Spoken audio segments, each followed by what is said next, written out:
What's up, guys? Jake again. Today we're going to dive in to the Nightmare on Elm Street franchise.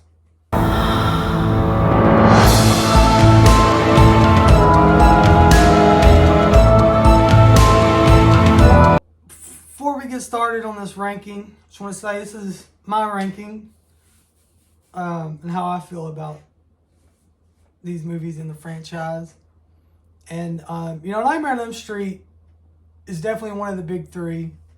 Got this, Halloween, and Friday the 13th. But this is always ranked, last out of the big three franchises.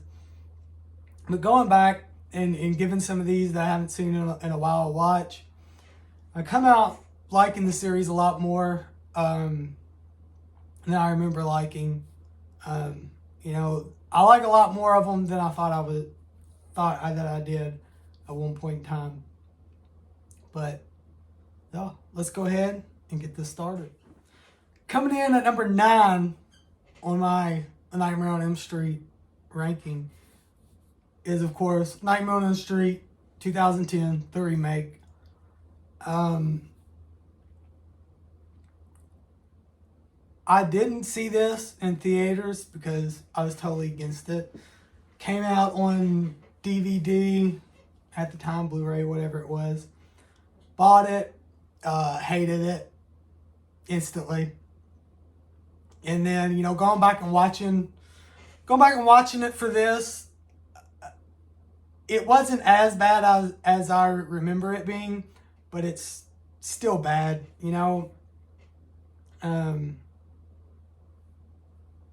Rooney Mara, whatever her name is, Nancy, she's awful. I don't even think she wanted to do it. She did it anyway, and she's terrible in this. Jackie Earle Haley, I think he's good, but it's not his fault, if that makes sense. I think he does the best of what he was given, which what he was given was not really any good. Man, the special effects, like the CG they added, there was no reason for them to add that, because it looks better, all practical in the original. It looks better than anything they did. They did add some stuff that I thought was pretty neat, like the micro naps or micro sleeps. That was a cool concept. And I really wish they wouldn't have went, Freddy is the full child molester. I wish they would have pulled the twist that he didn't do anything wrong. They just kind of, lied and parents attacked him. That's why he was after him instead of the latter. Because that's where it made you feel like they was going, kind of, in the movie. But they didn't. But other than that, it's just not very good. At all. There's some bright. I wanted to see more Katie Cassidy. Quentin was good in it, I thought. More of him would have been better than Nancy in this because she's awful. But all in all, it's my least favorite. That's why it comes in at number 9. Coming in at number 8 is Nightmare on Elm Street 5, The Dream Child. And this is another one that I didn't like watching it that much, but I don't think that it's the film's fault, really, because the MPAA kind of butchered it apart. And then on top of that, this was a year turnaround from Part 4. Part 4 came out in August of 88, and this came out in August of 89. That's just a rush production, so you're not going to get quality. And the good stuff we could have got, MPAA kind of took it out, which I think was mostly Dan's kill scene when he turns into the motorcycle thing or whatever. But some things I like, Freddy Baby's cool. Other than that, not much. I don't like the baby dreams Freddy's taking getting into the dreams of the kid to get to everybody else so he can become the kid. Super Freddy's cool. The comic dream sequence with Mark, that's cool. Just doesn't rank there that high for me as the other ones. Moving on to number 7 is Wes Craven's New Nightmare.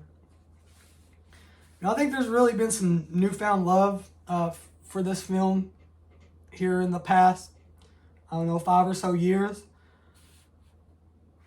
But man, I liked it a lot more as a kid than I do now. Like, you bring Heather Langenkamp back. Her performance isn't that great. The first kind of meta for Wes Craven, kind of meta movie, but most of the movie didn't work for me. I mean, I really wish there was a scene with that Freddy and Robert Englund, because, Robert Englund has a cameo in it. That'd have been cool. I do like the darker look of Freddy in this. They kind of go back to the original, this look. And the acting is really bad across the board in this. But John Saxon, he's great in it. But it didn't do it for me. I liked it a lot more as a kid. Yeah. Moving on to number 6. It's going to be Freddy versus Jason. And when I was making my list, I was going back and forth thinking if I should add Freddy versus Jason or not. But, when I do my Friday 13th down the road, I'm going to include it in that too. So why not? Because it's kind of best of both worlds. So I'm including this. But it comes in at number 6. This movie is so early 2000s, and that's what I love about it, because it's pure nostalgia. For me, being a teen in that era, it is more of a Freddy movie than it is Jason. But Freddy has a lot more personality than Jason does. So, some things I like about this one. I like Freddy in there. I like his look.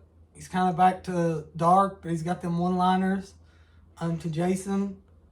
That demon Freddy, when he pops out of the camp in the flashback of Crystal Lake, that Freddy, he's pretty scary. And I love the cornfield scene when Jason's just slashing through. But the final act, the final fight scene between Freddy and Jason, I think it's really strong. It's really good. But it's just, there was that time from Jason Goes to Hell to now, which was that, no, Jason Goes to Hell is 93. This came out 2003, I think. So, that 10-year gap. And it just didn't live up to the hype to what we were expecting. But I still love it, and that's why it comes in at number 6. It's a fun time. I'll say that. All right, moving on. Coming in at number 5 is Nightmare on Elm Street 4, The Dream Master.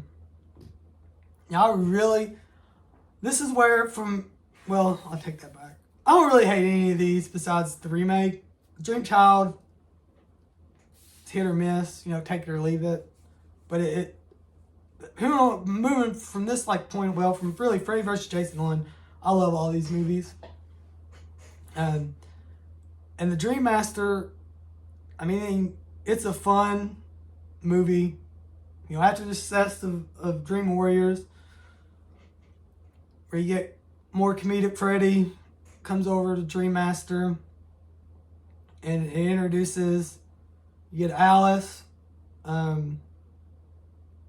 Lisa Wilcox, Alice, introduces her, and it brings in the surviving Dream Warriors children. The only thing I don't like is they kill them off so fast. I felt like that's the Dream Warriors cast of teenagers was the best out of this whole franchise that they had, and I just really didn't like to kill them off so fast. But it's got great effects. I mean, you got the cockroach kill scene, Sheila's kill, where he sucks her dry. It's probably like one of my favorite in this whole franchise. And of course, recast Tuesday Night is Kristen in this. She's fine, but I prefer Patricia Arquette a lot more. It's just a really fun movie with a lot of great effects and a lot of great characters in this. Has some cool ideas like Alice getting powers from each one of the kids that Freddy kills. She gets their personality powers, whatever. And that's something I wish they'd expanded more on in part 5, but oh well. But all in all, it's a great fun time, and dog piss brings Freddy back to life, as we know. Moving on to number 4, and before I get into my number 4, I guess a lot of people would already think one movie would have been low on the list, and we haven't named it yet. So this is a bit of a hot take because everybody universally hates this movie, and I don't know why, and I'll explain to you why I love it. But coming in at number 4 is Freddy's Dead. And they went for it. They just full silliness, full comedic Freddy. They went for it 100%, and I applaud them for that. And them doing that, it makes it a fun time for me. Freddy's got great one-liners in this. It's a fun movie, fun cast for the most part. Love Lisa Zane in this. You got tons of cameos. Johnny Depp's in this. Alice Cooper, Roseanne and Tom Arnold's in this with cameos. This is the worst looking Freddy out of the whole series. I mean, it looks like a rubber mask. You just pull it off a shelf. It's how bad the makeup effects are in this. But I like them expanding from Springwood. Freddy got all the kids in Springwood besides one, and he's sending him out there to get other kids because every town has an Elm Street. And it's just a goofy movie. It's a fun movie. I mean, I know it's not a good movie, but I still don't understand why people hate it as much as they do, because I just think it's a blast to watch. Honestly, it's one of the ones I go back and watch the most. I mean, I like it a lot. Can't forget the Powder Glove. I mean, I don't know what else I can say about this movie other than I love it. There ain't much I don't like about it. I love the ending, I guess I can say. I love the ending is so over the top ridiculous, but it's great at the same time. I mean, you have, was it Tracy? She's throwing like knives and knives under this cage that Maggie, Lisa Zane's character, when she's fighting Freddy, she's just throwing all these knives and throwing knives under there for her, and she's throwing them at Freddy. And it's great. And, they add the whole Lisa Zane's character as Freddy's daughter and all that. It's a great fun time. I could go on and on about this movie forever. Wished it was higher on the list, but it's not for obvious reasons. But it is a good time. Moving on to number 3. And this might shock some people too, but I will say my, 1 through 3 ranking on here, it could change at any time. It just depends on what kind of mood I'm in, I guess you could say. But coming in at number 3 is Nightmare on Elm Street. Wes Craven came out with a banger in the 80s and launched a franchise from here. A great horror icon, great slasher. This movie's first one, obviously, but it's dark. It's really dark. Freddy's not funny. He's just really dark, sinister kind of character. And I like that. kind of lurks in the shadows a little bit. And the dream sequence stuff is done really well. Is it Tina? Her kill is definitely one of my favorite in the entire franchise. I mean, it's just kind of eerie. When you think about her boyfriend's laying there in bed and she's going up and down the walls and there's blood everywhere and, don't know what's going on. The cast in this is great. Heather Langenkamp's great. It's Nancy. John Saxon is great. And you got Johnny Depp. I mean, Wes Craven hit it out of the park with this one. Classic movie. Well, I mean, there's nothing else I can say that hasn't already been said. I love it. It's up there in one of my favorite, horror movies of all time. And then there was 2. Coming in at number 2, and this is where I go. One day it could be back and forth. It depends. But number 2, it's gonna be Nightmare on Elm Street 3: Dream Warriors. This has the best cast. Like I already kind of talked about it when I was talking about part 4, but this has the best cast of teenage characters in it all time. Kincaid is amazing in this. I wish they would bring back, had a bigger role in part 4, but still. But this is a fun movie. You get funny. This is when we start getting a little bit more comedic side to Freddy. I love the hospital setting, and if they brought Heather Langenkamp back, and she's kind of mentoring these kids in this psychiatric hospital. And they have their dreams of Freddy or whatever. It's got great special effects. Freddy's got some great one-liners. It's just a really fun time, and I love it. I've loved it since I was a kid. It's one I go back frequently and watch. And moving on to number 1, my favorite or my top Nightmare on Elm Street movie is obviously the only one left. Nightmare on Elm Street 2, Freddy's Revenge.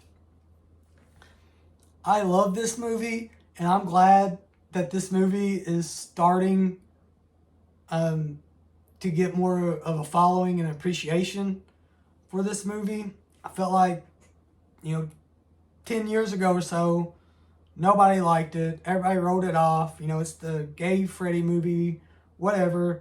I never seen it as that. I just think Freddy in this is an absolute, he's the devil in this. He's the darkest version of Freddy we get in this whole franchise by far. Mark Patton's great in this, I think. And Kim Myers, I think she's great in this as well. It's just really dark tone. It's got great effects. This is my favorite looking Freddy, because he just looks scary. It's got a lot of great scenes. The pool scene is one of my favorites. I love the pool scene. I know Wes Craven didn't like the pool scene because it broke the rules, but it's just fun. Seeing Freddy out there amongst all these teenagers in the real world is fun. But this is one that every time I watch it, I just love it more. It's a great movie, in my opinion. And I'm glad to see it's finally getting the recognition it deserves. Really sucks what this movie did to Mark Patton's career. There's a great documentary, Scream Queens, kind of about that. So if you haven't seen that, check it out. I think it's on Shudder, or it was at one point in time. But yeah, number 1 is Freddy's Revenge. There it is. There's my rankings. Let me know in the comments below, your rankings. how you rank these, the Nightmare on Elm Street franchise. Love to see them, get everybody's opinion, because everybody has different opinions. And movies wouldn't be fun if everybody had the same opinion. We don't always have to agree. It's fun to have a discussion of, you know, I would like to hear why somebody loves the remake. Or, you know, some of these I didn't like. Or the ones I do like. Because that's what makes movies fun. That's what makes coming on here fun. Just opening up a discussion and getting everybody's opinions.